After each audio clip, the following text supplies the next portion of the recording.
چل آ ایک ایسی نظم کہوں، چل آ ایک ایسی نظم کہوں، جو لفظ کہوں وہ ہو جائے، بس اشک کہوں تو ایک آنسو تیرے گورے گال کو دھو جائے۔ میں آ لکھوں تو آ جائے، میں بیٹھ لکھوں تو آ بیٹھے، میرے شانے پر سر رکھے تو میں نیند کہوں تو سو جائے۔ میں کاغذ پر تیرے ہونٹ کہوں، تیرے ہونٹوں پر مسکان آئے، میں دل لکھوں تو دل تھامے، میں گم لکھوں وہ کھو جائے۔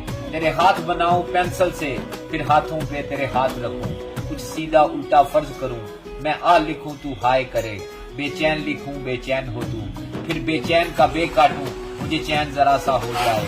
ابھی این لکھوں تو مجھے سوچے، پھر شین لکھوں تیری نیند اڑے، جب کاف لکھوں تجھے کچھ کچھ ہو، جب کاف لکھوں تجھے کچھ کچھ ہو، میں عشق لکھوں تجھے ہو جائے، میں عشق لکھوں تجھے ہو جائے۔ بٹ صاحب کیا لکھ رہے ہیں؟ ویڈیو کے لیے کچھ لکھ رہا ہوں۔ اکاؤنٹ تو آپ کا فریز ہوا ہے۔ کوئی بات نہیں، چاہے کچھ بھی ہو، ہمیں تو اپنا فرض اپنی ڈیوٹی پوری کرنی ہے نفیس بھائی۔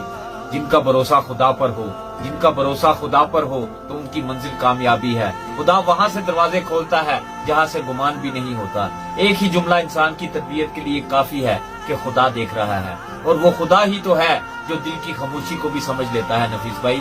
خدا نے 7 سمندر پیدا کیے، لیکن محبت وہ ایک آنسو سے کرتا ہے، اور بے شک وہ سب جانتا ہے کہ کس کو کب اور کیا دینا ہے۔ کیا بات!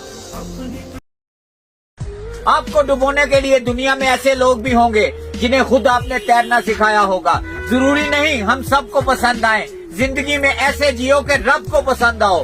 عزت، محبت، تعریف اور دعا مانگی نہیں جاتی، کمائی جاتی ہے۔ زندگی میں رسک لینے سے کبھی مت ڈرو، یا تو جیت ملے گی، ہار گئے تو سیکھنے کو ملے گا۔ دنیا میں ہر چیز ٹھوکر لگنے سے ٹوٹ جاتی ہے، ایک کامیابی ہے جو ٹھوکر لگنے سے ملتی ہے۔ غلطی اسی انسان سے ہوتی ہے جو کام کرتا ہے، جو کام نہیں کرتا وہ غلطیاں ہی ڈھونڈتے پھرتے ہیں۔